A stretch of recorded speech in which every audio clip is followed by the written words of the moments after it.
In 2024, the ChampCar iRacing series heads global as we go to Circuit de Spa-Francorchamps, Belgium for round 2, and the first appearance of the Mazda MX-5 Miata Cup car this season that will have 2 more appearances. Wherever you are watching on HJBC or on ChampCar Live, welcome to ChampCar's iRacing Championship. And this is indeed round 2. Some great prizes on offer throughout the field this season, both to the season-long champion at the 12 rounds who win themselves a prize to get into a real race car in a real wheel-to-wheel race in the ChampCar Endurance Series for next year, but also some other great prizes along the way to help our ChampCar members be social, race together in practice, but also introduce the world of sim racing to what the ChampCar Endurance Series offers. There's some participation prizes going on as well. Everyone who completes all 4 of the first rounds gets their name into a draw, and then likewise for rounds 5 to 8 and 9 to 12 in our spring, summer and fall participation cups. David Haynes here with Devin Peters and Michael Derby on the production as HJBC brings you live coverage of every minute of the ChampCar iRacing series in 2024. We're excited to have this little bit of a shake-up from previous years, Devin, heading overseas for a couple of rounds. Yeah, and you take one little trip across the pond and all of a sudden you get a bunch of new names up at the front of the field. And new names it is, with some folks that we've seen once in a while at an endurance race here or there. And then familiar names like Nicholas Love running 4th overall right now in our qualifying session here. Only about 7 minutes left on the clock. But new names as well: Will Salisbury, Lincoln Fox, Paul Darling, Jared Calnis. I would say that those guys may have been around once or twice, but they certainly aren't regulars. So right now, it's a qualifying session out on track for the 49 drivers before we head towards a 1-hour race with a compulsory pit stop in it as well to give us some of that endurance feeling on our Wednesday night. At the moment, Will Salisbury, Lincoln Fox, Paul Darling are the top 3 in qualifying. And if we cast our minds back to when the season kicked off at Road Atlanta just a couple of weeks ago, Paul Darling took the win from Josh Soto and Christian Peeler as the top 3, and then Nick Love and Alex Coffard. So for Paul Darling and Nick Love, where they sit right now looks very good to get some back-to-back good point scores to start the year. Yeah, lots of busy traffic out on we're seeing it right now. It's this field is positively covering the surface of Spa-Francorchamps, and there's plenty of surface, but they're 3 wide pretty much every camera angle you get around here right now, and some of them are being more adventurous than others. Who's that? We got Paul Darling taking evasive action way out wide, I think trying to find some clean air to run in. Yeah, we've got it must be more than 4 miles of racetrack here, just over 7 kilometers. It's one of the biggest racing circuits that Formula One goes to in terms of length. Mm-hmm. It might be just longer than the Saudi Arabia circuit as well. It is a big circuit, incredibly, even longer than Mount Panorama Bathurst. So in theory, they should be able to spread out a little bit, but we did see a bit of a land rush from pit exit at the start of this session, and that's where most of the drivers still are, around about that chain, but some of them starting to spread out. If you find clear air, you know you'll be able to put in a consistent lap and a clean lap, but the story of the night is going to be the power of the draft around the high speeds of Circuit Spa-Francorchamps in this little Mazda. Yeah, absolutely. This car, classically underpowered in all of its forms, and remains so even in the global spec Mazda trim that they put on the thing these days. Wonderful to drive, but wonderfully underpowered when you go to hit your right foot to the floor.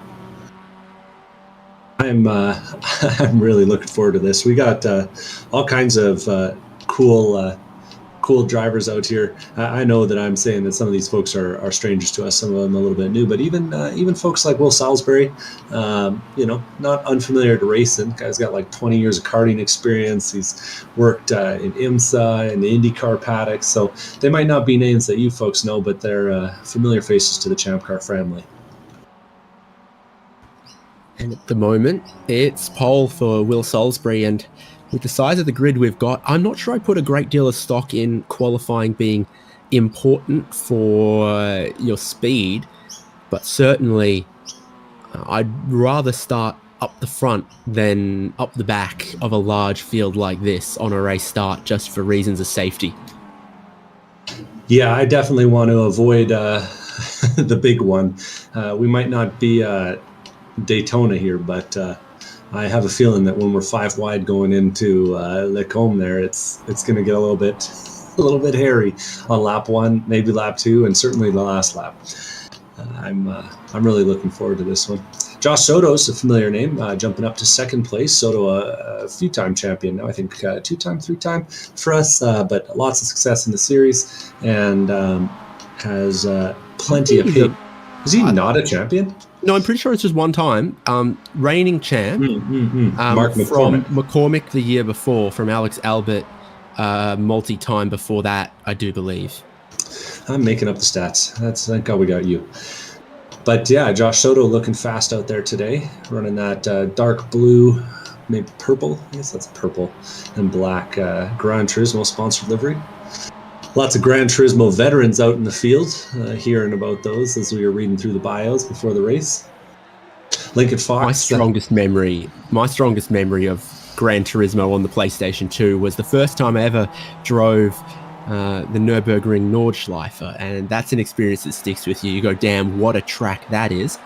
And we'll be heading there later on in the season in the ChampCar iRacing series as well. So everyone can look forward to that. If 4 miles of circuit Spa-Francorchamps isn't enough, it's like 11 or 12 on the Nordschleife. Big old circuit that is.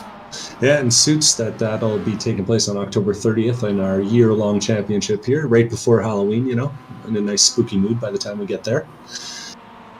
But no, I was gonna shout out Lincoln Fox, not only a Gran Turismo 5 graduate. I also hear that he's a Mushroom Cup champion.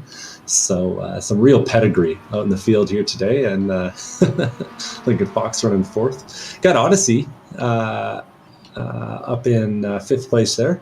Sorry, Otis Adams. And Otis is running 5th. Strong qualifying effort from him. We've seen Otis in a lot of series that we cover here on the channel. Spec 5, we see him with ChampCar series as well. And then if you've got a particular friend, teammate, or sworn blood rival that you're trying to keep an eye on, hjbc.live has the live timing, so you can keep up to date with the pit stop times, the fastest laps, and what position the driver in question is in. Yeah, and it's got all kinds of good stuff on there. You'll be able to see if any of your friends get an off track here. There's plenty of those to go around. Luckily for us, no incident limit in the ChampCar iRacing series, though you can get yourself in trouble if you hurt the car a few times. Only 1 fast repair on offer during the race. And a pretty tight grid for us. I just covered the top 5, but if you take a look at that timing page, you'll see the top 4 there in the 247s. From 5th all the way back to 25th, they're within a second. Heck, 8 tenths. And then you go back 26th and out the back of the field up to 45th, and you only got another 3-4 seconds covering the rest of the field. So I figure that we'll see some of the lap traffic that we're famous for around these parts. And it looks like qualifying is going to wrap up, and we'll get to set this gigantic grid. Sometimes ChampCar is the spirit of teamwork. Here's a bit of teamwork from Drive Trainer Motorsports, a bunch of guys who do race in the ChampCar Endurance Series. I can't pick out the exact order of them, but I guess Bowie Suin's in there. I'd guess some of the other guys from that group. Maybe I wouldn't guess them off the top of my head. I've seen Kyle Robertson, Thomas Yankee, and Miles Brown actually today. I haven't seen much of Miles. So the checkered flag's out now, signifying the end of qualifying, and the drivers are crossing the line. We'll see if we get any late improvements to the board. Otherwise, it's going to be Joshua Soto up top from Will Salisbury, Paul Darling, and then Lincoln Fox. Jordan Butler up to 8th there. Kyle Robertson 13th. Some of those drivers we were talking about amongst the Drive Trainer Motorsports group. Another group of drivers come out of the final corner. Checkered flag, and the timing line is actually before where Barney's waving the checkered flag there. It's the white line prior to that is where the timing starts and stops from. And a big lap there from Josh Soto jumping up the grid. He managed to make that last lap count, runs a 2:47.3 to put himself on pole. We'll wait for iRacing to sort the last of these laps out before we go and put the final overlay up there for you. But I'm not seeing anyone else out there on a good enough flyer to pass him. Yeah, we'll see out some of these laps.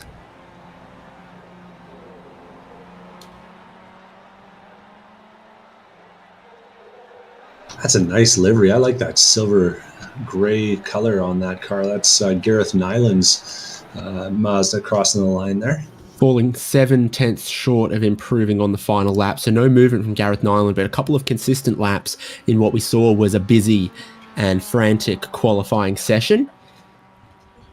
Here we've got Charles Brown, improved in the first half of the lap, all on his own through this part of the lap here, flat out typically in these cars through this fast left-hander of Blanchimont here. And Sir, that's not Charles Brown, that's Charlie Brown. Oh, right, there we go, all right. And he's coming into the chicane here. Needs to improve on a 250.3, and this is looking pretty reasonable to potentially do that. So we're talking about the checkered flag. Actually, the timing counts about there. And it's a 250.1 for a slight improvement in time, but no improvement in position. 33rd for Charlie Brown. I think Charlie was saying that looking just to have a good time out here. Likes to do a little bit of sim racing from time to time when he's not racing with the Floridians in that Porsche 944. Anyway, it looks like we got the grid. Yeah, we do. Joshua Soto on pole, the defending champion. Not sure round one went exactly how he would have hoped for. He's here at round two at Circuit de Spa-Francorchamps in the best possible starting position from Will Salisbury, Paul Darling, Lincoln Fox, Otis Adams, Nick Love, Jared Collins, Jordan Butler, Aaron Reed, and Gareth Nyland as our top 10. Is that correct? It looks correct. Michael Coates, Ray Lombardi as the next row 6. Kyle Robertson, Simon Fower, Cameron Martineau, Miles Brown, Davis Trask, Andy Cosick, Johnny Sartorelli, and Thomas Yankee as up to 20th place. And we've got 45 cars with qualifying times. The next rows are Colin Lounsbury, Alex Albert, Logan Senhauser, Sean Fritz, Bowie Sewin, Tim Wire, Mark Kruger, James O'Brien, Ian Giebler, and Alex Harrison. In 31st is Will Nonamaker, then Rui Coimbra, Charlie Brown, Brian Allen, Orlando Harrell, Brian Sid, Nick Fogelman, John Nicholford, Brandon West, Steve Hermits is 40th.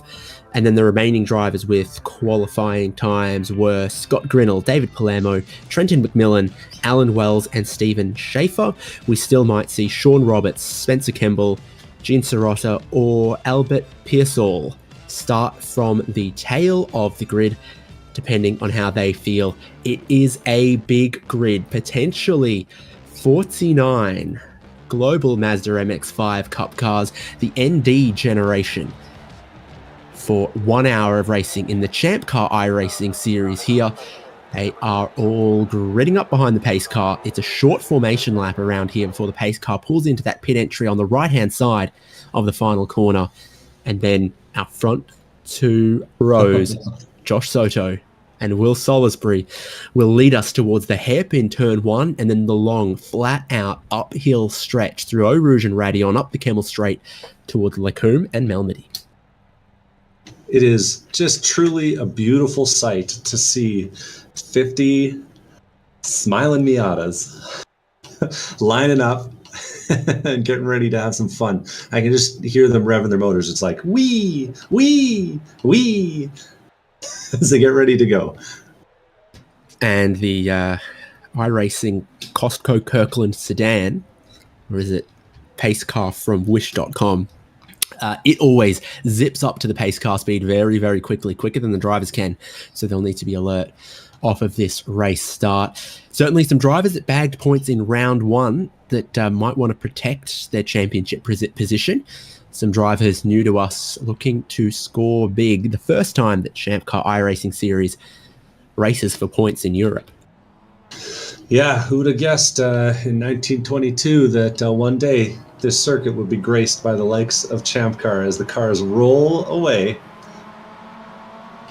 and get ready. And like we said, that Kirkland Rand car gets going fast, so they're going to have to really work hard to close up the gaps before our green flag, which might lead to some chaos. We'll see how it goes. Here we have them through the bus stop chicane at the end of the lap. Green flag in Barney's hand, but not yet waving as the field works its way onto the pit straight. Now it waves. Now Joshua Soto goes. Will Salisbury's right with him in that outside line. The pack super dense as we head on cold tyres to the first braking zone. The hairpin at La Source. It's 3 wide. It's 4 wide. A little bit of contact. A big checkup going on. But so far, the front of the field working their way 3 wide, 4 wide through. And we've got the first of a couple of spinners back there. I'm seeing a couple big names. Alex Albert, former series champion. Andrew Kosick, mint facing the wrong way. Charlie Brown wrapped up in it. And Otis Adams too. Oh no. Oh no. And we got a big one heading down towards Eau Rouge and Radion. Many damaged cars there. It's 1997 Formula One all over again, perhaps. The race leaders, though, are on the Kemmel Straight. Joshua Soto with Paul Darling now up into second. Will Salisbury's dropped back into 6th here. That's how powerful the slipstream is.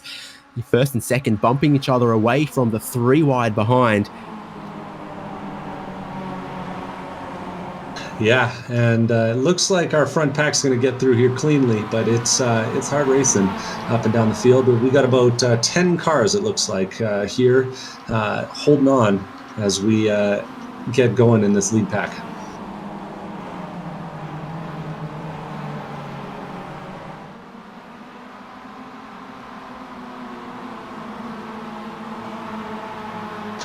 So taking a look at some of the movers up front here.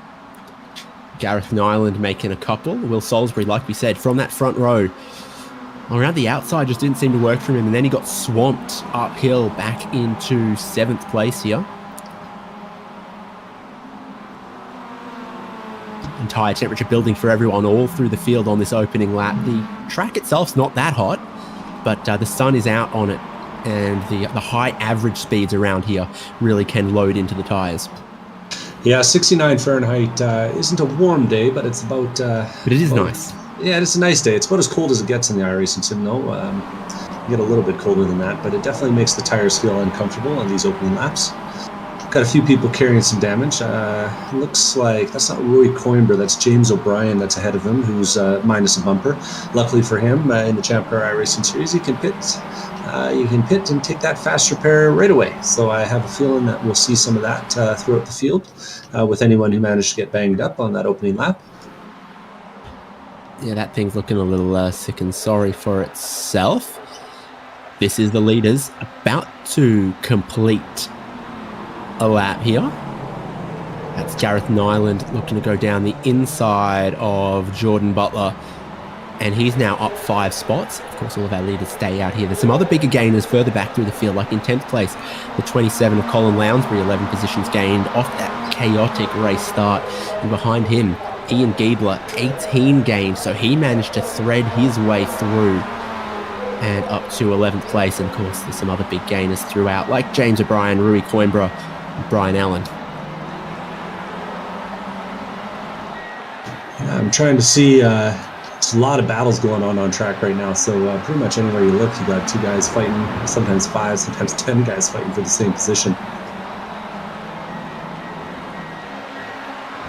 So pack racing, always a possibility, in fact almost always a likelihood. We've got that leading pack. And Salisbury seems to have dropped off that. Miles Brown's leading a little bit of a group. You've got 2 trains and a bit of a nasty bump there. Nick Love pushing Jared Collins around the outside to the race lead. Joshua Soto is going to try to hold on a second here. Paul Darling's dropped back to 4th. And yeah, Collins will be very glad of that assistance that's pushed him to the race lead. Yeah, Jared Collins repping pretty well here. He's been in the ChampCar Series real world for about a year, but he's got lots of years of karting experience, and he races at Integra out of Wisconsin with HG Racing.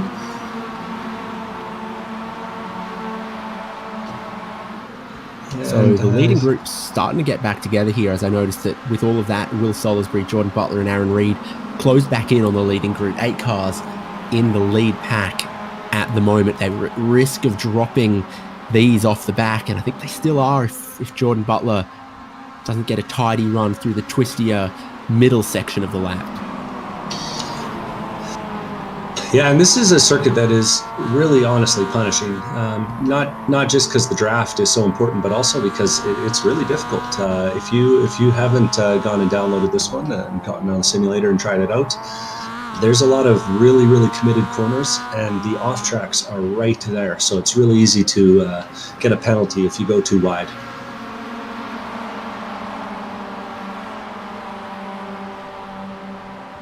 Butler still just watching the pace of the leaders maybe stretch away from him a little bit. And it can be challenging to go too wide through here. I think Gareth Nyland thinks against it as he slots in behind Nick Love. And Collins thinking about trying to have a dive for the inside here. This seems to be Nyland's favourite spot to be strong on the brakes. Trying to go for third, but there's some contact. Those bumpers about exploded off the car, Jared Collins there. That was a light hit, but sure didn't look like it. He's going to have to go and pit without a bumper, though he might do a lap yet. And that's the black and gray car of Gareth Nyland that's got no bumper as well. He was kind of in the wrong spot at the wrong time after the contact in the corner there.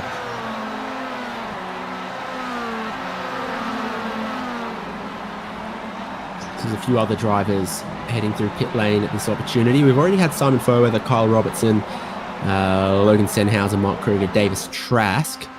Now we get James O'Brien through.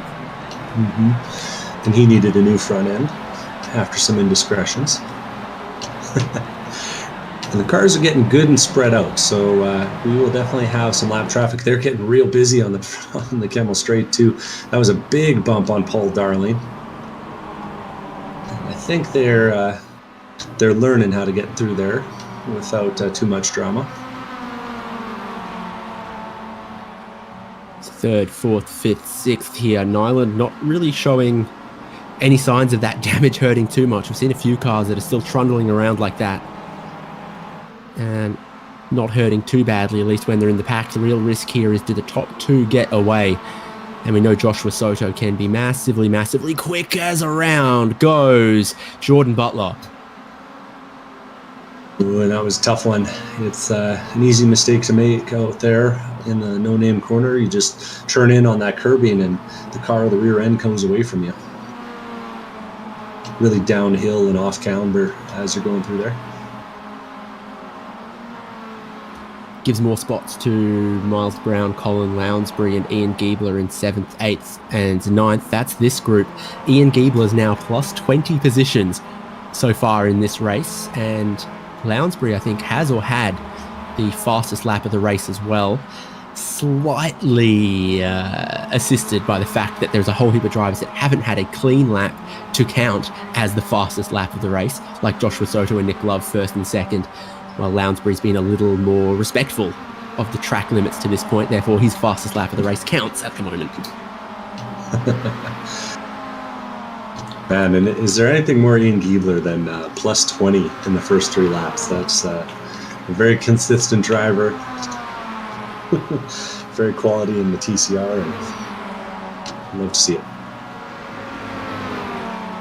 I think he's him and Tim Wire are the only people sad to see the TCR car go, as it gets replaced by the Renault Clio Cup. And then we also get the addition this season of the Porsche and BMWs at some of the later rounds. Forum.champcar.org has all the information. So too does the ChampCar iRacing Series Discord, wherever you find us. The information on the calendar there.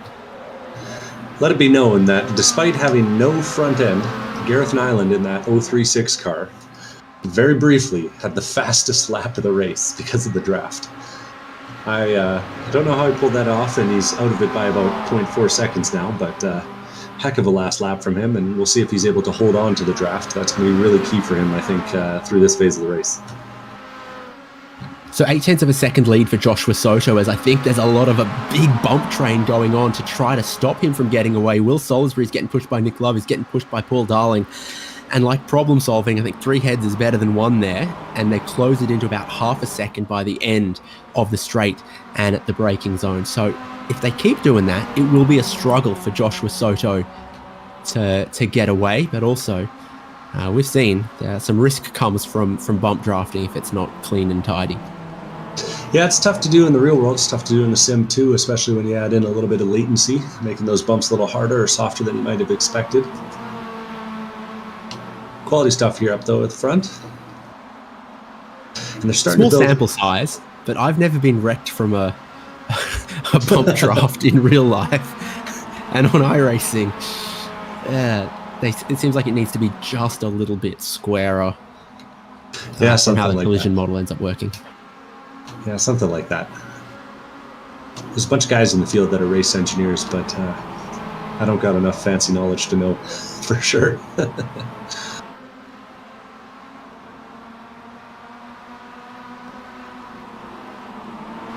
Good stuff here, though. It's starting to look a little bit like a Spa race. This track lends itself to kind of 2 passing zones, maybe 3 on the track, and just really got to be on it, taking care of the tires, taking care of the car in between.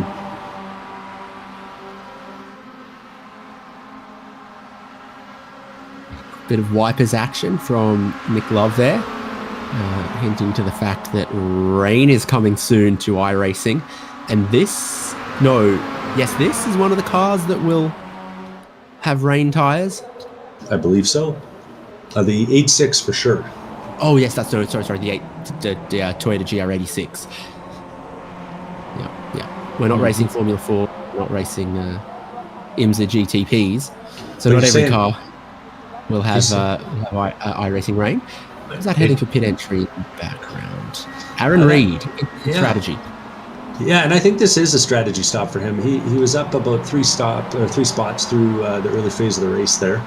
But with the way the field's kind of spread out and him not having much of a drafting partner where he was on track, maybe he drops out and sees if he's got a little more luck about 40 seconds back down the road once all is counted for. Maybe 50, depending on how much fuel he puts on. And I was going to point him out because he had a little bit of a gap on Sean Fritz in the 19 car and Jared Colness in the 34 car. And outside of some folks deep in the pack that have made a lot of moves, these guys are the 2 in the top 10 who've made the most of it.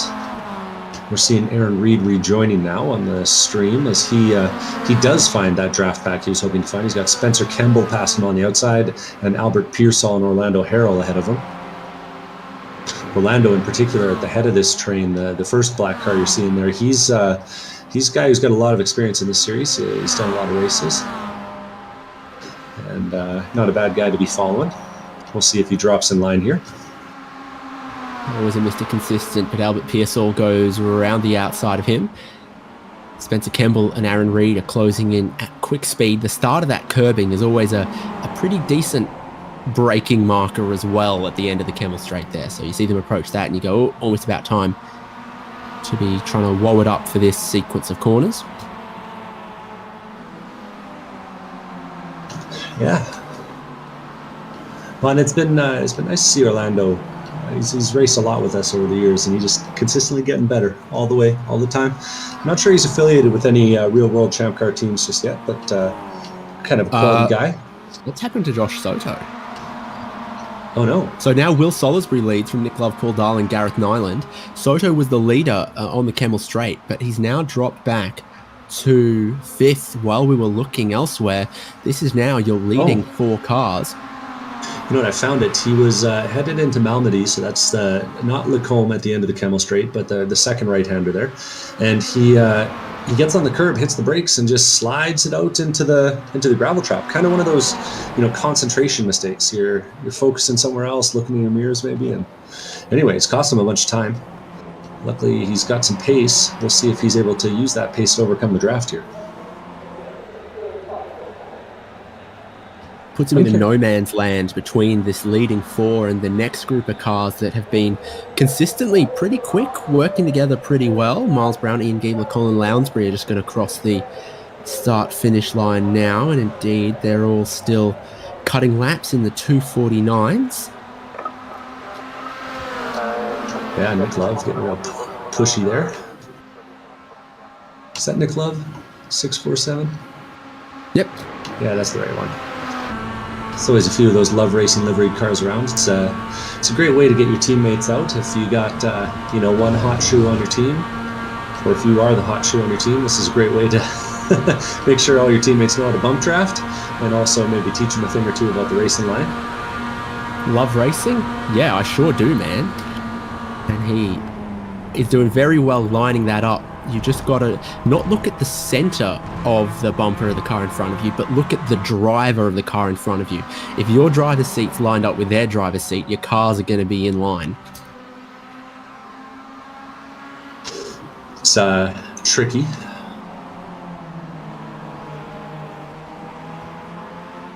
The hole punched in the air by these cars, and how early in the straight they sort of reach their aerodynamic VMAX.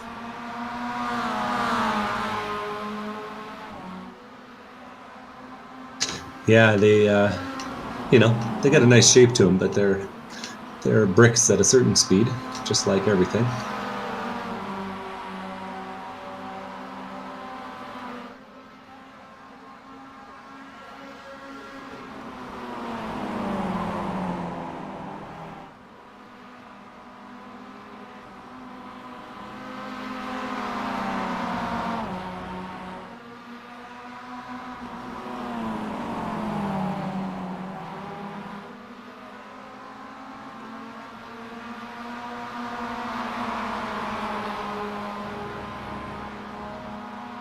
And we'll keep watching this lead pack here as they battle it out.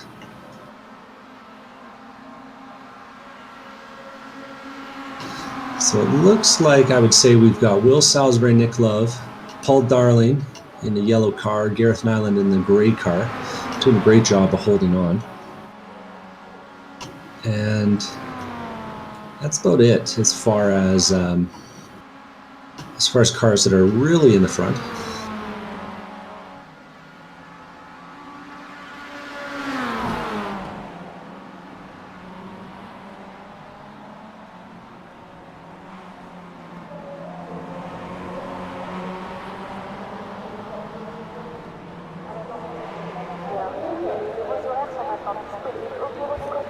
So Aaron Reed with that peculiar early stop runs 15th. He's the highest running car to have gone through pit lane.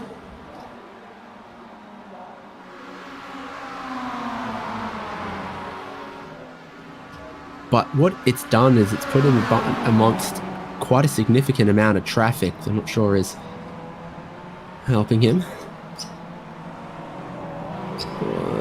See, that kind of look to the inside of you at the final corner definitely doesn't help you. It's got Albert Pearsall, Spencer Campbell, Orlando Harrell, all these others around him who haven't stopped yet. He has, and he's nowhere near going as quick as the leaders, Will Salisbury, Nick Love, Paul Darling, Gareth Nyland, the guys he was with before all of this. Nice move there from Brian Tidd in the 47 car, the white and blue car. Just made a nice move up the inside of Orlando Harrell. And we're seeing him go too wide into Eau Rouge here. Aaron Reed up ahead of them into Eau Rouge and Radiant. Does it nicely ahead of Albert Pearsall. And it is a flat-out corner here, but it's a sketchy feeling always when you're going up it. Spencer Campbell now taking the outside line on Albert because of that loss of momentum. And with a little bit of draft and a little bit of luck, he might have enough room here. Nope.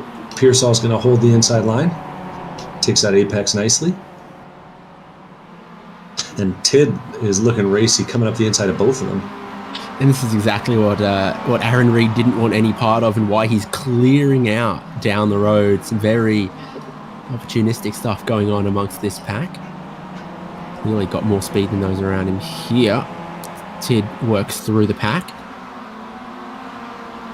Yeah, Tid's having a pretty good race. I got him up 14 spots, which is pretty good until you look one spot ahead at Albert Pearsall up 27, and one spot behind at Spencer Kemble 24 up.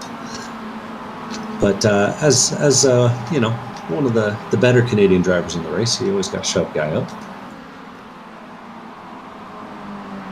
Yeah, what do you got? 3 or 4 buddies? 4 buddies.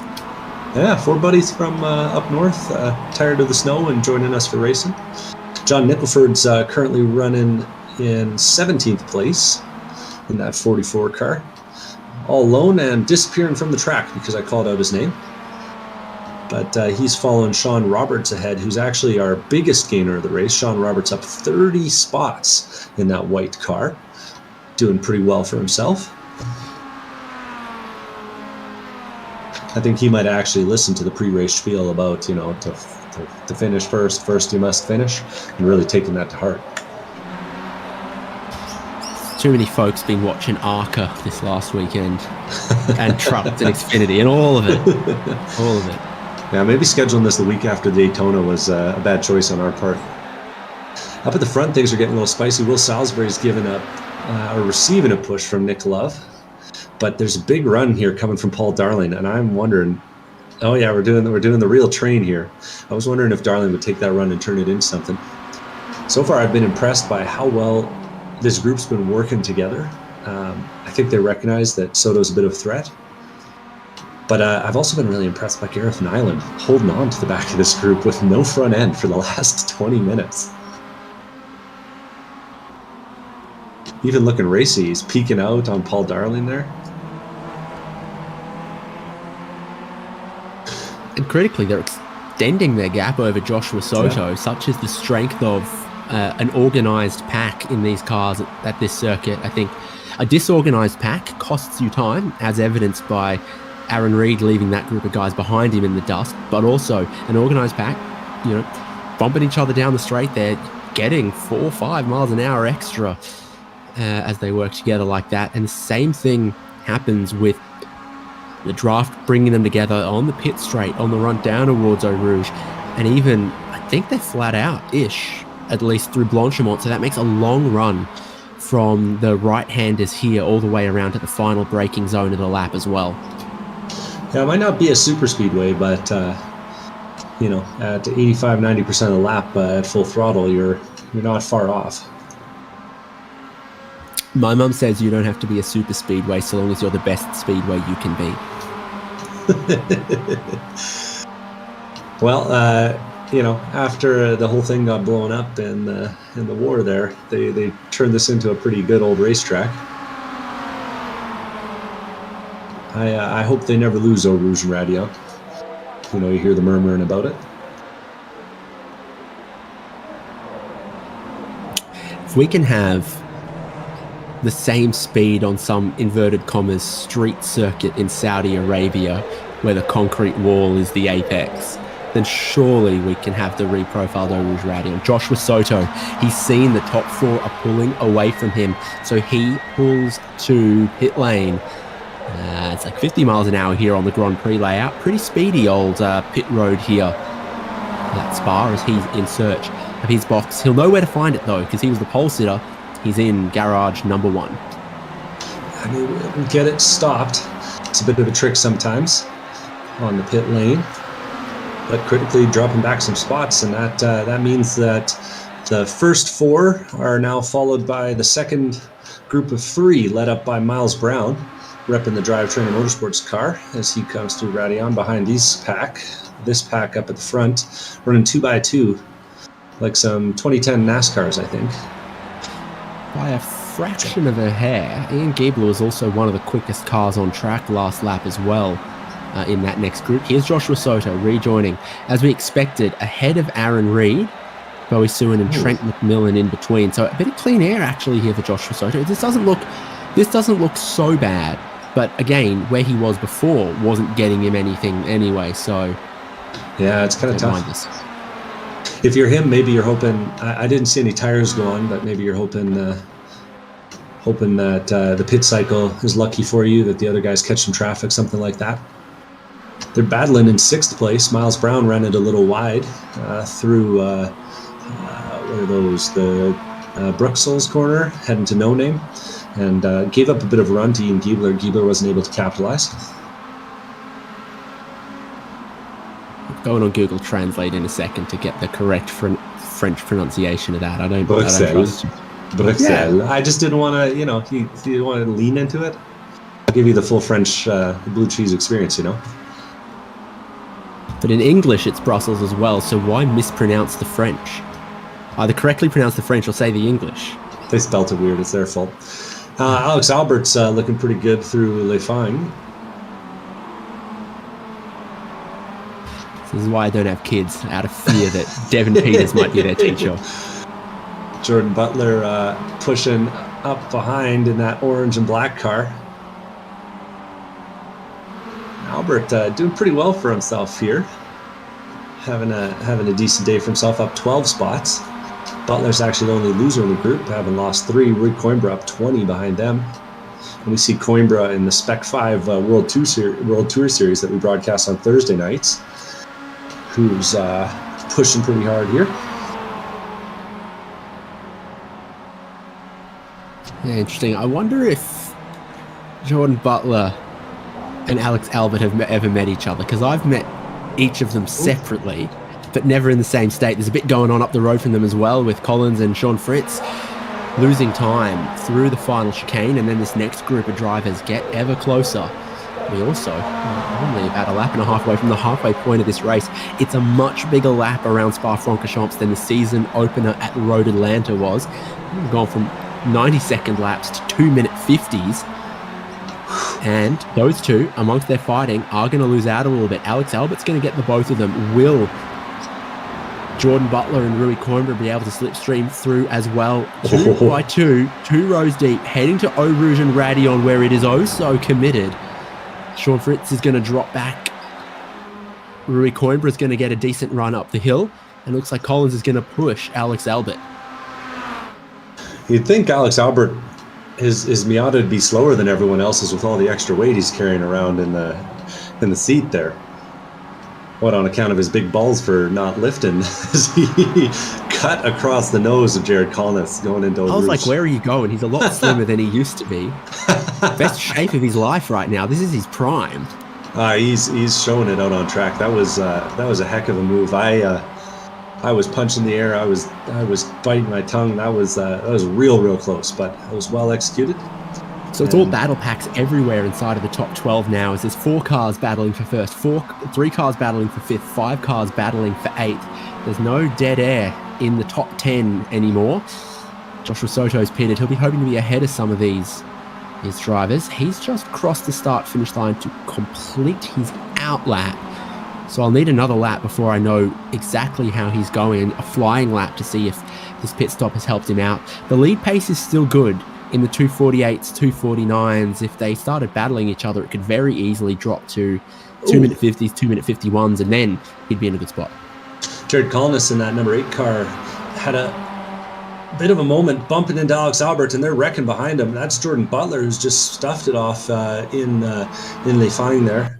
That's ending his day. So you can see Collins bumps Alex, and then the checkup gets Butler all out of shape, and you see him. He'll come off, gets in the grass, and then slams on the inside wall, and you see the aftermath of it there. But Butler ends up having to tow. The car was pointing wheels all kinds of wrong ways.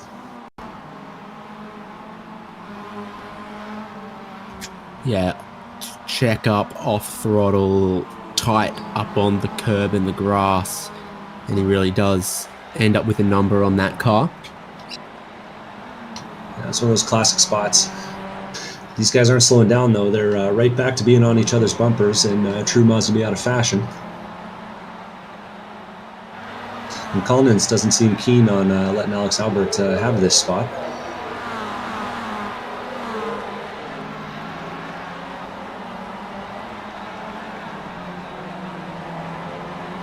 putting on a bit of a show for us, these guys. Up at the front, they're just doing normal things like bump drafting at 115 miles an hour, as they seem to do every single lap. Nick Love giving a good push to Will Salisbury ahead. Big momentum, though, behind. And they all lift out of it. The fuel save is really strong at the front. It really can be in a situation like this. If you're sitting where Paul Darling is, sitting where Gareth Nyland is, you get a great tow off the cars in front. And if the cars in front of you bump drafting like that, then they're also going quickly down the straight, and you're slipstreaming something that is doing about the speed you'd want to do anyway. So you don't really lose time, and you do save a whole lot of fuel. You get the best of both worlds there. Ooh, slide off the curb and turn in here for Will Salisbury, but he holds it. This is a car, short wheelbase, no downforce. It really does do that at every available opportunity. And as we're racing here, I'm just learning more and more about these guys. Salisbury's got a heck of a... One of you guys should stop him in the Discord. He's got a heck of a resume in the racing world. I think my favorite accomplishment is Daytona 24-hour class victory, split 14, 2019. I think some of the other ones are a little more impressive, but still good. I thought you were going to say he won Daytona 24 LMP3 class back when that was a thing. That would have been impressive. That might very well have been. I imagine he'd shouted out some of his sponsors. He's got Pro Rim aluminum wheel protectors, 4D Racewear, and Meatball Motorworks on the car today. We're past the halfway point. It's a 1 hour race, 29 minutes, 10 seconds to go. All drivers started with 7 gallons of fuel on board, seeing how far that'll take them into this race. For our leaders, it's quite some distance. Others have already stopped to add the 3 or 4 extra gallons they know they're going to need, like Joshua Soto, who sits 42.5 seconds away from this lead. And Simon Foweather and Aaron Reed, the next group of cars, have done that. Aaron Reed's been for, I think, a loop on the last lap, because he's now dropped behind Simon Foweather, and Kyle Robertson, James O'Brien, and some others have already stopped. Yeah, and for those wondering about our wayward leader, Josh Soto, he is running laps in the 249s on average, which is quick, but not quick enough to not pay for it. We're seeing some action here as Jared Collins is losing some ground to Rory Coimbra. He's getting a bit of a run on him. Gone back and forth a couple times, and they're going back and forth again through the highest speed part of the track. Nicely executed there from Roy Coimbra. That's where you lose time, as evidenced by how quickly Sean Fritz arrives on the scene. And Sean Fritz lost his own time there, had to do a big lift to avoid hitting Jared Collins in a bad way. In Belgium, that's what they call fries. Ray Lombardi looking good in that golden car. Unfortunately for him, his day hasn't gone to plan. He's 45th right now. Quality driver and quality series organizer. Probably our most local driver. Yeah, I've heard that he can just drive down the road to this one. Because he's in the south of the Netherlands as well, south of Amsterdam. So he's actually pretty close to the Belgian border in Tilburg. Mm-hmm. I think that might be my favorite paint job of the day too. I like that gold and purple look.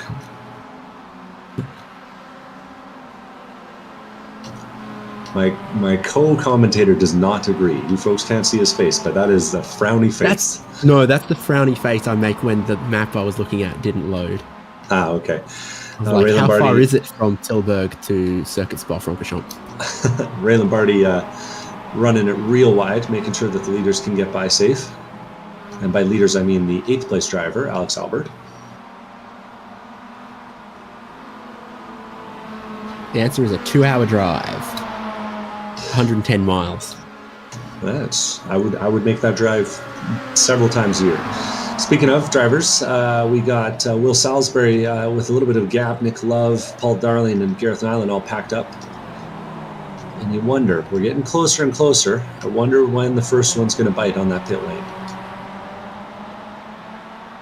Still impressed by Gareth Nyland holding on to this pack, seemingly effortlessly. Now we're looking at the second pack. We'll see if any of them decide to split off. Not quite. And we got Ray Lombardi off-roading, the rest of the world staying on the track. Oh, almost. Collins has been hit by the looks of things in the final corner. Yeah, that was Sean Fritz. Yeah, Fritz brakes, but he doesn't brake hard enough, and just contact in the braking zone and punts Jared Collins right off. And Collins rejoins, continues on with no draft partner, and Alex Albert takes that opportunity to dive into the pit lane. He's followed in by Alex Harrison. And I think those two guys talk to each other, judging by the size of the HJ decal on the front of the hood. So that might be a little bit of coordinated action there. Pace still quick at the front, 2:48.8 last time by, even with all the fuel saving. And Albert pulls away. He's one of our first scheduled stops. We see about 29 seconds of fuel, 49 seconds through the lane. Harrison's on the same schedule.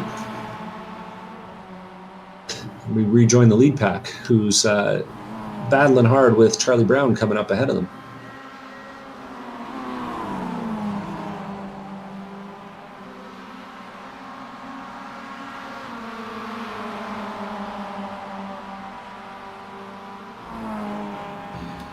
Yeah, this is our top four at the moment. I do believe Paul Darling holds down the fastest lap of the race at the moment.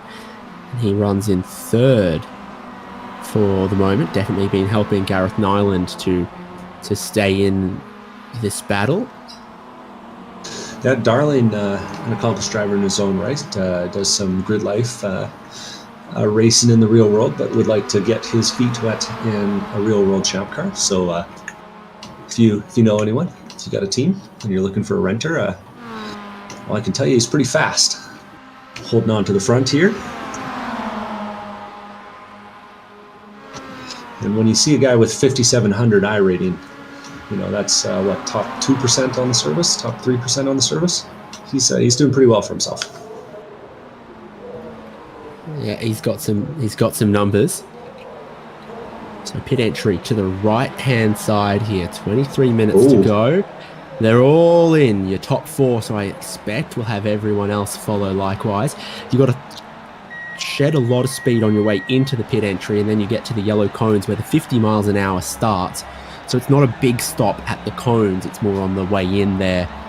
And they're all going to have to find their pit crew, which of course are ordered based on qualifying. So most of them are down the exit end of the lane. How about this? Miles Brown, Ian Giebler, Colin Lounsbury, they all stay out, and I'm stroking my chin in bemusement at this one. That's interesting.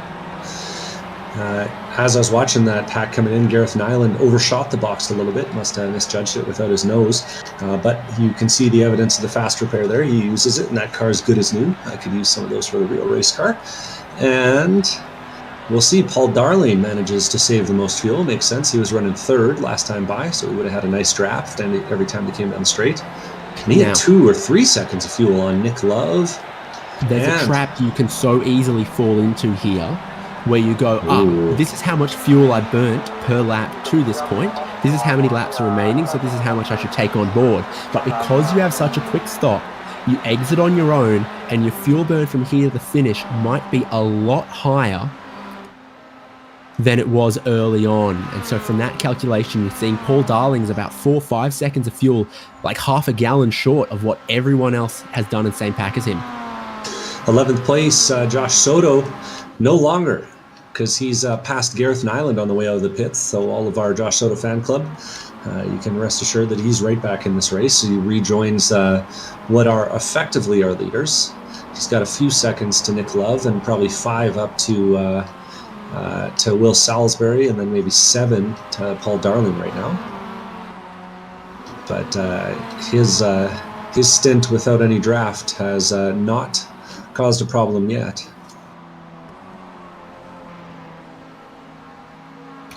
keeping an eye on the pace of Miles Brown, Ian Giebler, Colin Lounsbury, see if going a lap longer here means that they're going to have to save any extra or maybe coast and splutter their way to pit lane.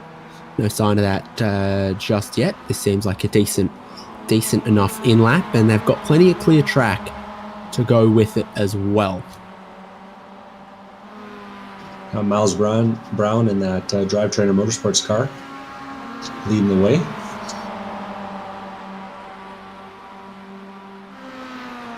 Always a quick bunch of guys, that Drivetrainer group. They typically tend to bring a team, sometimes two out for our endurance series events.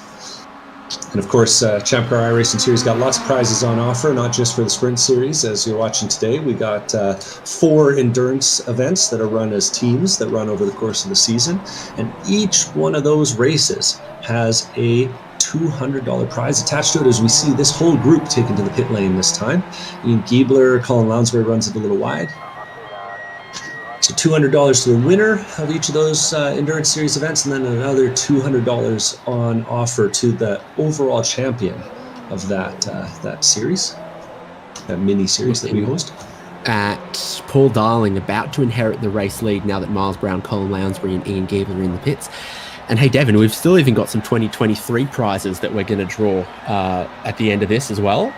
So the drivers who took part in all 4 of the fall season races at the end of last year. There's 6 of them, and one of them will get drawn a lucky prize. So you've just got Sean Robertson, Bowie Suin, a couple of other cars further through the field yet to stop, but I think we're about to see everyone with 40 minutes down, 20 to go from Circuit Spa-Francorchamps. Here's Ian Giebler. He's quick out of the lane compared to Miles Brown, and then Colin Lounsbury. Yeah, that was a quick stop from Giebler. Must have been doing some real saving. So your questions from here to the end is, did Paul Darling take enough fuel? He leads by 3 seconds over Will Salisbury. Then there's 4 seconds to Joshua Soto, who has gotten past Nick Love. Are Nick Love and Gareth Nyland going to help Joshua Soto get up to the lead? Or are they seeing him as their key rival? It's hard to say, man. And so we had Soto stop early, relatively speaking, right? He had that little incident. I imagine the tires will be fine, but he joins a distinguished club in our little overlay here. He's got the bright red around his pit stop time, which means he had a very short stop relative to some of the other folks we got out there. And I'm curious to see if he'll have enough fuel to get to the end, or if he'll have to do some saving. Notably, though, Paul Darling even 3 seconds shorter than Soto was. So unless Darling was a real master at saving fuel in that first stint, he's going to have to do some work in the second one here. My heart wants to say Will Salisbury's in the best position here. No real question marks on his fuel there behind Paul Darling, who has, but the pace that Joshua Soto has done these last 2 laps, he is reeling time out of Salisbury, and they've still got 8 laps to go in this race. Soto he now sees the prize. He has got mega speed going on. He's reeled the gap to the lead down from like 7.5 seconds to 6.8 just on this lap so far. It's that middle sector. He's just floating so much speed. Soto is a fast driver. Like we've seen him do some. We've seen him do some. We've seen him in some other cars where he's not quite as strong relative to the competition, but in this one, it's something special. There's a reason that he showed up on so many "Who's Your Rival" lists in the series, because this is a guy who makes a habit of showing up out of your rearview mirror and just arriving on your rear bumper. When you swing at the king, you best not miss. So for Paul Darling and Will Salisbury, maybe a little bit of nerves as the defending champion is behind them and closing. Now, you also got to ask, what do Nick Love and Gareth Nyland do? They seem to struggle to go with him through the middle sector, but they're close enough now that Downhill here, you pick up the speed, you start buffeting against the air, you go just about flat out up the hill and you carry as much speed as you can. Still uphill on the Camel Straight here. You can close from more than half a second back right to the rear bumper of the other guy, especially if Gareth Nyland is going to give you a helping little hand. This is a replay of Johnny Sazzarelli on feed entry. Some reason or someone. Sounds like it was a production error, but we're all good. We're watching Will as he wheels through, and now Josh Soto as he wheels through the right-hander at Malmedy. Just close to him at the end of the straight there, but didn't quite get to Joshua Soto. And then here's where it starts. He's very quick. You see Love have a little bit of a bobble there, not quite as smooth a line as Soto throws it in with one movement, has just a little slide all the way through the corner, but it seems controlled the whole way. Yeah, really pushing. Last time by, he took 2/10 out of each of the guys ahead. They'll need a little more than that on average. I'm also enjoying Alex Harrison's 751, the battle that he's having at the moment. He's around the outside of Kyle Robertson. They're all in behind James O'Brien, who I think just stuck a move. Johnny Sartorelli's in the pink machine as he's down the inside of Rivage, Brussels sprouts, however you want to call it. And so, yeah, good little battle amongst these four. This is 14th, 15th, 16th, 17th position. Yeah, and just a lap ago, Alex Harrison was leading that pack. So that was James O'Brien putting a move on him at La Source, and then now James has gotten this all kinds of wrong here at Deux de Gauche. They found a rallycross bump out there over the curb. Oh, up the inside was Harrison for a moment. Discretion, the better part of valor. He lets Kyle Robertson hold on to it. Another drive trainer car putting on the moves. It's a lot of them out there. They've got green and black, and then the pinstriping is a different color across every single car. So what color's Robertson? Because otherwise, surely Miles Brown gets dibs on Brown. That's a good question. James O'Brien holding the outside. He races that Treasure Coast Miata in the ChampCar series. He's got two Miatas on the outside of him going into the left-hander here. Oh, it's tight through here at Blanchemont. Just to hold it, Harrison takes it the extra wide line, and I think Kyle Robertson's going to hold him off. You're the French guy. Blanchemont means blank mountain or what? White mountain. White, okay. It's funny. But Mont Blanc. Also White Mountain, just different. Yeah, way. So what? One of them's an official name, and the other one is just. Yeah, one of them's probably more Old French noun? than Old French, and then adjective noun. But anyway, we can do grammar class in Core French on Monday. Okay. Gareth Nyland's gotten ahead of Joshua Soto, 3rd and 4th. So the pursuit of the leading two, we'll see how that shakes out here now that Soto is no longer leading this group.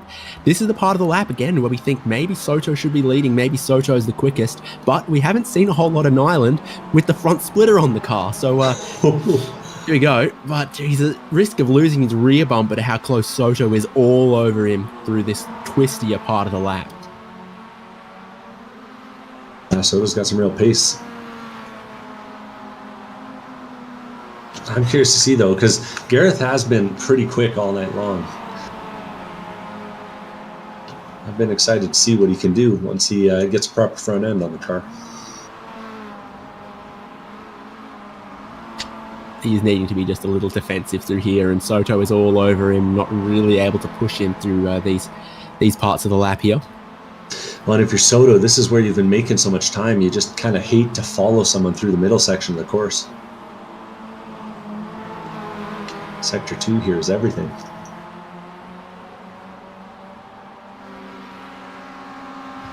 And Formula 1, the guys have got lots of wing on the car, are quick through Sector 2, but slow through Sectors 1 and 3. Everyone's running the same setup here, but it just goes to show Sector 2, a lot of medium speed corners. But Sector 3, this is one of those long straights through Blanchemont. And then Sector 1, of course, with the Camel Straight. Soto gets back ahead and tucks right in line. Oh, to be perfect through here. Is that just a tiny hit on the back bumper there? Gareth Nyland from Nick Love gets him unsettled. Yeah, just a little touch. Doesn't take much at those kinds of speeds and loads. That was good. Nicholas Love bonks the curve a little bit, pushes him out wide. And all those gaps are closing up. Darling last time by a 48.9, a 48.8 for Salisbury, a 49 flat for Soto, and that's with fight. Soto, Nyland, Love. Keep an eye on them, I think, on the Kemble Straight this time, because that's where Gareth Nyland got past last time. Maybe if they're trying to catch the lead, it's not the way to go. But if you're trying to score points over Joshua Soto, it's the way to go. And, you can consider how you want to play this game. But, yeah, Nick Love, I think, gets to play Kingmaker here. Which driver he decides to push. If Nyland pulls out and Love pushes him, but instead Nyland pushes Soto, Nick Love pulls out.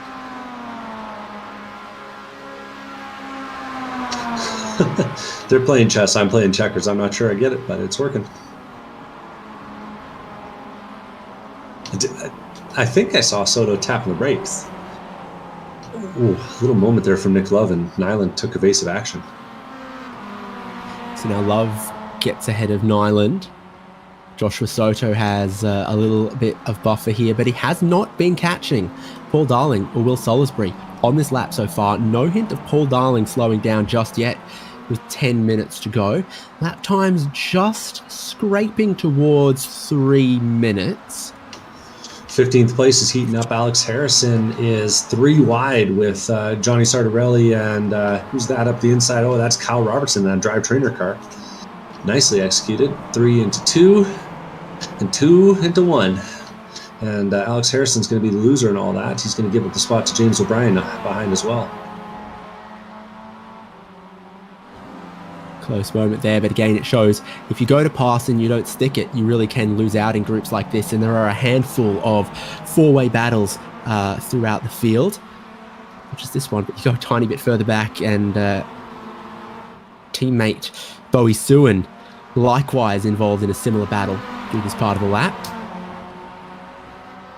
Sean Roberts, Spencer Kemble, Bowie Suin, Orlando Herald, this group of cars here, 21st, 22nd, 23rd, 24th at the moment. How deep do points get paid again, Devin? 30-something? Yeah, I believe it's 38th. I'll confirm that for you. Yeah, top 38 drivers must complete at least 50% of the race distance.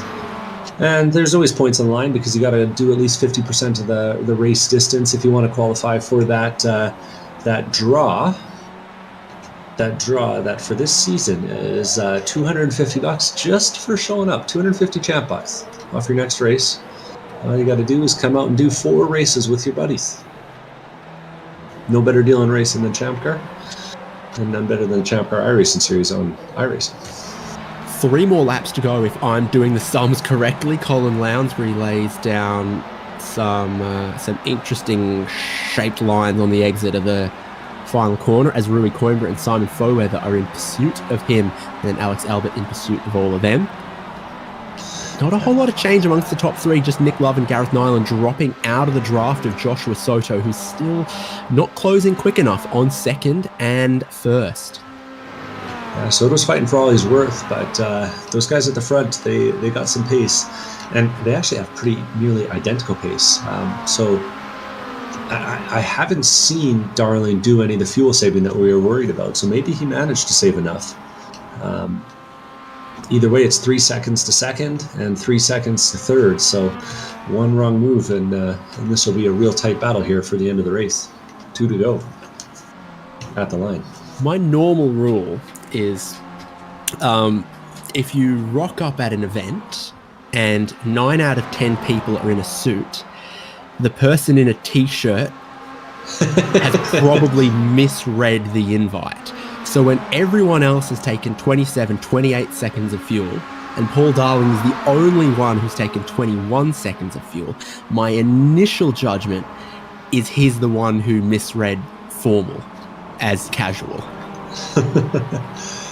I'm not sure you're wrong about that one, but Johnny Sartorelli showed up in a pink car, and he's doing pretty well for himself, all things considered, as he makes a nice move there. And you might have seen it flash up on the screen, but deep back in the pack, Cameron Martineau just ran a 2:47.8 in 27th place all alone, running a Mario livery. So you can be really fast too. He must have found one of those, what are they, bullet bills or something? Yeah, maybe he's got a little triple mushroom action back there in the pack. Anyways, we'll join back into the field. Rejoining that battle now with Sardarelli, Robertson up at the front, and then it's James O'Brien and Alex Harrison up behind. Spreading out a little bit now, but they're still fighting over the back half of the top 15. Tell you what, we're touch and go on this race distance. Yeah, it's flashing back and forth. We might have some guys that are hoping that it goes one shorter, not one longer. So Darling's crossing the start-finish line now. No flag.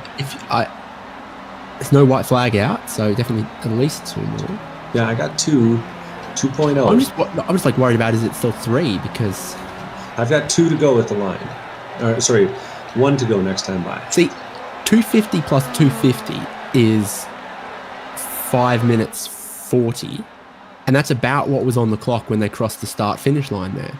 Mm-hmm. So if there was 5:45 on the clock, when there was still 3 laps to go.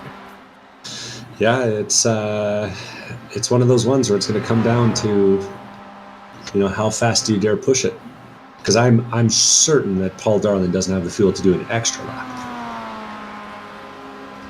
Yeah, we go back to my 9 out of 10 people have got a tie on situation. Yeah. Like 42-second pit stop, and the rest of the field did 47. He's done some quick maths. I mean, was in a position to save, but again, so were a lot of other people who haven't gone down the course that he has. Colin Lounsbury giving a big push on Roy Coimbra. Not looking to jump out this time, but I think you'd like to be in second place going into the last lap in your respective battles. And they're getting all sorts of busy. I don't know if I'd like to be first, second, third, or fourth in this battle. Don't want to be first, apparently. Sardarelli. And Harrison jumps out of line for second, but then has to lift. Was thinking about going for the push, but thought about it too late. Ooh, and the early brakes there from Kyle Robertson threw off Harrison. And too wide, giving some breathing room to James O'Brien. Yeah, they're going to be doing that in about 10 different battle packs around the field right now. Paul Darling still running his own race, though, out at the front all alone. And we'll see when he comes to the line this time. Is it going to be... It's 3 minutes 40 left. 2 minutes 47's a lap. Is he going to get a white flag or no? This could be the race. 6 battle packs throughout the field, including all the way down to the battle for 25th, 26th, and 27th. Is in the spirit of ChampCar. You want everyone to have someone to race. The ChampCar iRacing Series overall champion is a little bit of a talent competition, a talent search. But the ChampCar Endurance Series itself is meant to be the, affordable home of everyone who's always wanted to go racing can go racing. So it's in the spirit that a lot of those drivers just want to have, someone to race, and that's what we're getting with this car and this track combination. Oh. No white flag. No white flag. 2 more to go for Paul Darling. Oh, and it's always tricky here. I think that the different timing lines really mess up some of the fuel calculators out there. I'm seeing less. I'm seeing 0.8 laps remaining on my timing screen. Yeah, but no white flag. No. So you can ignore the timing screen, because what Barney does is what matters, whether he waved a white flag or didn't, and he'll never wave a checkered flag without first waving a white flag. So if there's no white flag when you're expecting a white flag, then the white flag comes next, and then the checkered flag the lap after. We're not the Rolex 2358 here. Yeah, that's what I was going to ask, but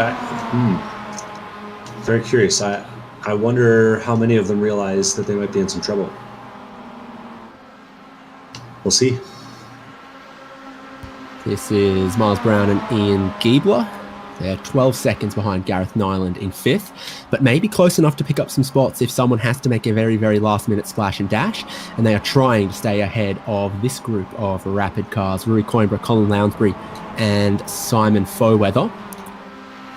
Gaps at the front are shrinking. Will Salisbury still 3 seconds back in second, but Josh Soto's only 2 seconds behind him now. He's just car lengths away from getting into that draft.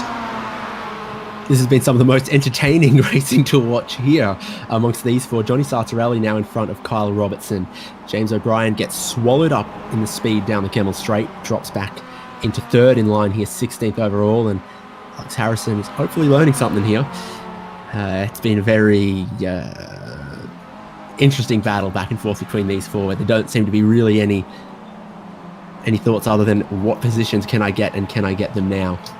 Fifth place, Gareth Nyland and Nicholas Love are getting real close together. These two have been going back and forth kind of quietly behind Josh Soto as he's been trying to pull away. But they were real close to Le Fang this time. And they're getting a big draft here. I wonder if Nyland goes for the slingshot and if Nick Love lets him at this point. Gaps are starting to close because Paul Darling was just solidly 3.2 seconds ahead of Will Salisbury for ages, now down to 2.7. Joshua Soto also catching Will Salisbury.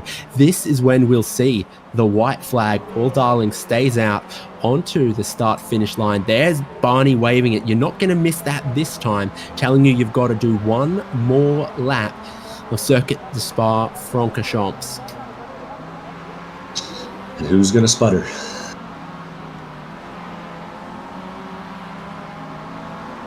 And who's going to get the chocolates? Yeah. There's your top four working their way through. La Source, the turn one hairpin, now flat out. And it's also the white flag for all our other competitors inside of the top 10. Nick Love and Gareth Nyland, Miles Brown, Ian Giebler, Colin Lounsbury, Rui Coimbra, Simon Foweather here. Alex Albert there in 11th. Collins and Aaron Reid the next group behind. Then our favourite battle of four. Sartorelli now ahead of Robertson, James O'Brien and Alex Harrison. Expect that to change on the Kemmel Straight this time around. Not seeing much more closing of the lead gaps. Yeah, Darling still managing to hold. Had a big lift, but still managing to hold. Yeah. Here's Giebler going around Miles Brown. So if you've been waiting all race, you've seen that white flag, now's the time. Brown might get it back, and they're going to consider 3 wide in the group behind. Trying to slot the middle of the gap goes Simon Foweather, and it might work as he goes 8th place. Oh, gets a little bit of a hit from Rui Coimbra, who was too deep on the brakes. Lounsbury's out wide on the slippery stuff. But Simon Foweather gets in front before they get to the twisty section of the lap. Leaders going through the second sector. We got, it looks like Paul Darling just coming into Le Fang with Will Salisbury now just 2 seconds behind him. But you got to hold that 2 seconds and change, because if you don't, it's going to be him right on your bumper going into the last chicane. If he holds on to this for the win, Paul Darling is a strategy genius, and it's something that will treat him well across all of the races, as every race of the ChampCar iRacing series has a compulsory pit stop. And we've seen drivers with an immense amount of speed join the ChampCar iRacing series and then struggle when it comes to the pit stop strategy in terms of measuring out the right amount of fuel and how to go about their strategy, maybe getting stuck in traffic, etc. You've got to have both the race pace and that strategy knowledge. Nyland and Love are going to be side by side in this battle for 4th and 5th. Nyland just getting ahead on the way in a Blanchimont, but I don't see how Paul Darling can come up short now into the final corner. Short run out of the bus stop chicane to the checkered flag, to the timing line. His lead still 2 seconds. Paul Darling will win at Circuit Spa-Francorchamps from Will Salisbury and Josh Soto. A slide in the background there for Nick Love means Gareth Nyland will cross in 4th, and Paul Darling goes back-to-back to open up a new season, and a switchback goes Ian Giebler. They're busy behind him. Rui Coimbra's getting a run on the outside of Colin Lounsbury. And that was close. It looks like Coimbra's going to be held off by Colin Lounsbury, though. Our battle. Rally, Kyle Robertson, James O'Brien's in way deep. He overshoots the corner. Yeah, and Kyle Robertson goes around him and clears it up.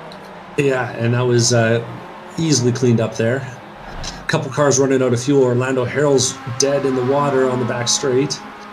They're too wide, though, ahead of him. That's Sean Roberts up the inside of Blanchemont here with Orlando Harrell holding the outside. Switches back to the inside, though, coming into the chicane. Orlando going to be the last of the late breakers. Ooh, and they both tried for it. Orlando rolls a little bit extra to the apex, but he won't have it for the second corner. Will he have the run? He does. He's going for some kind of over-under switchback, and it will be very close. That white line there is the timing line. And Orlando Herald ends up just behind. Whew. Spicy, yeah. 0.02 of a second separating those two. Albert Pearsall and Will Nonamaker are fighting at the back here. Is that Will or Wayne? I think that's Wayne. They cross the line. Wayne ahead. It's Will. The iRacing account is called Wayne Nonamaker. I switched it to Will. Oh. Okay. So it would show correctly on the graphics. Will Nonamaker driving. Ooh, Ray Lombardi having a little moment in the last corner, doing a donut for us.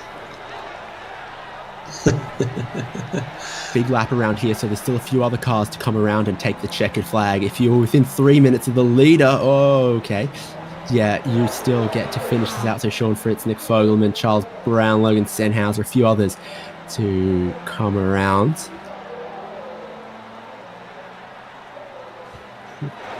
Still not helping us beat the allegations about how much the Dutch smoke. And with that, we put up the finishing graphic there. So after a daring pit strategy, Paul Darling takes it home, starting third, finishing first. Will Salisbury second to second, and Josh Soto first to third is our podium. Gareth Nyland fourth, Nicholas Love fifth, Miles Brown sixth, Ian Giebler seventh, Simon Foweather eighth, Colin Lounsbury ninth, Reed Coimbra 10th, Alex Albert 11th, Jaron Collins 12th, Johnny Sartorelli 13th, Kyle Robertson 14th, James O'Brien 15th, winning that little battle pack. Nope, not winning that little battle pack. That was Johnny Sartorelli who did. Alex Harrison 16th, Brian Allen 17th. 18th is Sean Roberts, Orlando Harrell in 19th, Cameron Martineau in 20th, and the fastest lap of the race. 21st was Bowie Suen, 22nd, Jordan Butler, 23rd, Trenton McMillan, Will Nonamaker, 24th, Albert Pearsall, 25th, Spencer Campbell, 26th, Andrew Cossack, 27th, Scott Grinnell, 28th, Steve Hermetz holding it down for Canada back in 29th, Otis Adams, 30th, Mark Kruger, 31st, Thomas Yankee 32nd, Sean Fritz 33rd, Nick Fogelman 34th, 35th is Charlie Brown, John Nickelford 36th, Brandon West 37th, Aaron Reed 38th, 39th goes to Logan Senhauser, our first car lap down. Brian Teed 40th, Ray Lombardi 41st, 42nd Alan Wells, John Sirota 43rd, Stephen Schaefer 44th, Michael Coates 45th, and I believe that's the last of our qualified finishers. That might actually have been Alan Wells, the last of our qualified finishers. Anyway.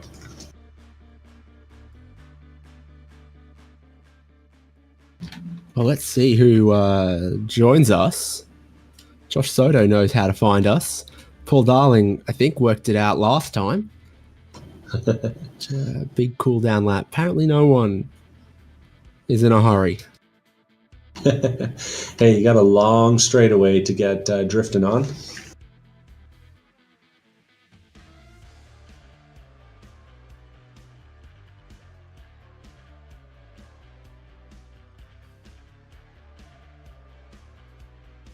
And I'm scanning up and down, not seeing anyone jumping to the booth for us today. So it looks like they're all victims of that orange smoke that happens at those Dutch races, you know. Well, we got one jumping in. I think Johnny Sartorelli. Normally we don't go all the way down to 13th place, but Johnny, you were putting on quite a show in that pink car today. It looked like you're having a great time. Got a microphone there, Johnny? No luck. I feel like we've been had, Devon. Yeah, this has never happened before. Well, Do we with smell? that, it must be the bird. It must be the bird outside your window. That's been the thing. Anyways, coming up, we've got March 13th is our next round, Laguna Seca, and we'll be bringing a newcomer to the series, the Renault Clio from Laguna Seca. Should be a good time, and I bet you that you probably won't break the noise rules driving one of those Renault Clios at Laguna Seca. Let's see. Here's a fun fact for you. The 1.3 litre turbo engine in the Renault Clio Cup car is the same that Mercedes-Benz use in all of the 200 numbered models. So C200, A200, all of them, Renault engine. Well, it's a shared design. Good news. I found Paul Darling. And Paul, after what seemed to be a fairly daring pit strategy, you had plenty of fuel at the end of it all. Yeah, I was able to take advantage of where I was in the lead pack and save a boatload of fuel. And I wasn't expecting it to be as effective as it ended up being, but yeah, I just took advantage of where I was in the pack there. Hey, it worked really well, man, and a quality race from you. Is this the first season that you've joined us? Yeah, I think this is the first season. Yeah, I believe so. It's impressive to come out here in a big old grid like this and put yourself on third in qualifying and first in the race. It looked like a pretty calm second half, but it can't have been very calm inside that car. Yeah, it's one of those. That second half of the race was one of those where it's might not be enjoyable to watch, but the guys inside the car are just trading tenths and really trying to get the most out of the cars. Well, it sure looked like you were pushing pretty hard out there. You got any experience racing Miatas outside of your 10 years or so on iRacing? Nope, I have not driven a Miata on track in real life yet. Hopefully that's a yet. Yeah, I was gonna say, you keep this up, you might get an opportunity, one step closer to that prize. Yeah, that's what I'm hoping for. Thank you very much, guys. Thank you for coming out and putting on a show. Have a good night. And I think that's it for our podium today, Haynes. Certainly was a very interesting adventure for the ChampCar iRacing series across to circuit Spa-Francorchamps. And the first time that the Mazda MX-5 comes out of the shed for this year, it'll have a couple more opportunities. Remember, forum.champcar.org has the full schedule, all the information you need if you want to join us on track, and of course, where to find the broadcasts for the rest of the season. Plenty more interesting racing to come. And Paul Darling, after 2 back-to-back wins to kick off the year, might have a little bit of a target on his back. He's joined on the podium by Will Salisbury and Joshua Soto. Thanks for joining us wherever you are watching on ChampCar Live or HJBC channels. That's where you'll find the next round in a couple of weeks' time from Laguna Seca. I've been David Haynes with Devin Peters and Michael Derby. We'll see you there.